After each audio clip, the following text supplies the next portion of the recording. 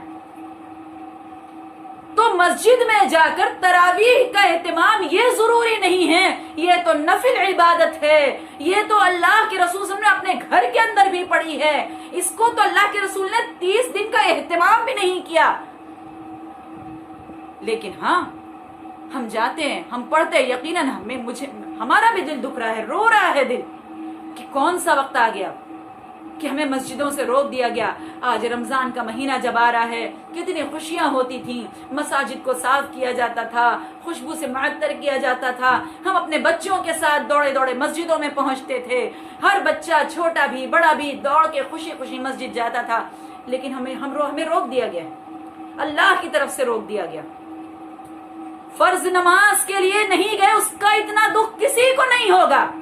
جب پہلے دن مسجد میں جانے کو منع ہوا تھا، اس کا دکھ یقین اپنے ایمان سے پوچھو، اپنے دل سے پوچھو، اپنے ضمیر سے پوچھو کہ کس کو تکلیف ہوئی تھی فرض نماز کے لیے جب مسجدوں کو بند کیا گیا تھا. تو نہیں، آج ہم لڑنے مرنے کھڑے ہو جائیں گے کہ تراویح کے لیے مسجد کھول دو. جب تم نے فرض ہی نماز نہیں پڑھی، اب نوافل کے لیے کیوں رو رہے ہو؟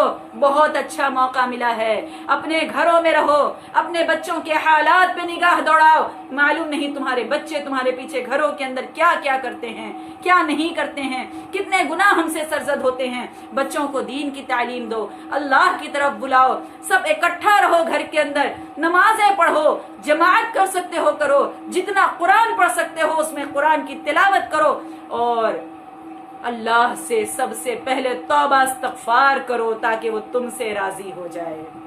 اس وقت اللہ کو راضی کرنے کی ضرورت ہے، اس وقت اس سے معافی مانگنے کی ضرورت ہے. اپنے ایک ایک گناہ کو، پچھلے گناہ کو، تنہائی کے گناہ کو، لوگوں کے درمیان بیٹھ کے کرنے والے گناہ کو، اکیلے میں کرنے والے گناہ کو، چھپ کر کرنے والے گناہ کو، کھلے میں کرنے والے گناہ کو، سب کو یاد کرو اور رب کے آگے رو اور گڑ گڑاؤ کہ اللہ ہمیں معلوم ہے کہ تو ہمارے گناہ کو معاف کرنے پر قادر ہے، تو ہمیں معاف فرما. اب تو ضرورت ہے صرف اور صرف توبہ و استغفار کرنے کی. توبہ و استغفار کریے، اللہ کو راضی کریے، اپنے گھروں کے اندر مسجد بنائیں، اپنے گھروں کے اندر اہتمام کریں، نمازیں باجماعت پڑھیں اور اپنے گناہوں پر روئے، شرمندہ ہوں، اولاد کے اخلاق کو سدھاریں، ان کے اعمال کو سدھاریں، اور پھر بے شمار دعائیں جیسے کہ نبی علیہ السلام نے فرمایا. ابو داؤد کی حدیث ہے کہ آپ نے فرمایا جو شخص صبح و شام 3 بار بسم اللہ الذی لا یضر مع اسمہ شیء فی الارض ولا فی السماء وهو السمیع العلیم، کہ اللہ کے نام کے ساتھ، جس کے نام کے ساتھ زمین و آسمان کی کوئی مخلوق ہمیں نقصان نہیں پہنچا سکتی. صبح و شام اس کو پڑھیے، بار بار پڑھیے، بچوں کو پڑھائیے. اور مسند احمد کی ایک اور حدیث ہے کہ اعوذ بکلمات اللہ التامات من شر ما خلق، کیا کہ میں ہر مخلوق کی شر سے پناہ مانگتا ہوں. کس سے؟ اللہ کے مکمل کلمات کی پناہ میں جاتا ہوں ہر مخلوق کی برائی سے. تو اس طریقے کی دعا صبح و شام پڑھتے رہیں، اور بار بار اور بھی بے شمار دعائیں ہیں، اللہ کو راضی کرنے کی کوشش کرتے رہیں. معلوم نہیں کہ اللہ تبارک و تعالیٰ کو کس کی کون سی ادا پسند آ جائے. یقین جانیے اللہ رب العالمین کے لیے تو انسان کے 99 گناہ ایک نیکی پر بھاری ہو جاتے ہیں، اور اس کو توبہ کرنا، اس کے آگے ہاتھ پھیلانا، گریہ وزاری کرنا، رونا گڑ گڑانا، یہ اسے بے انتہا پسند ہے. آج بھی ہم یہ ارادہ کر لیں کہ اب اپنے رب کو راضی کرنا ہے، معافی مانگنا ہے، گناہوں سے توبہ کرنا ہے، حکومت نے جس چیز کا ہمیں حکم دیا ہے اس کا خیال کرنا ہے، اپنے پڑوسی جو بھوکے ہیں ان کی مدد کرنا ہے، اور ہر کسی کی خبرگیری کرتے رہنا ہے اپنے گھر میں بیٹھ کر. آج بہت اچھا ذریعہ ہمارے پاس موبائل فون ہے، ہم گھر بیٹھے تمام حالات سے آگاہ ہوتے رہتے ہیں.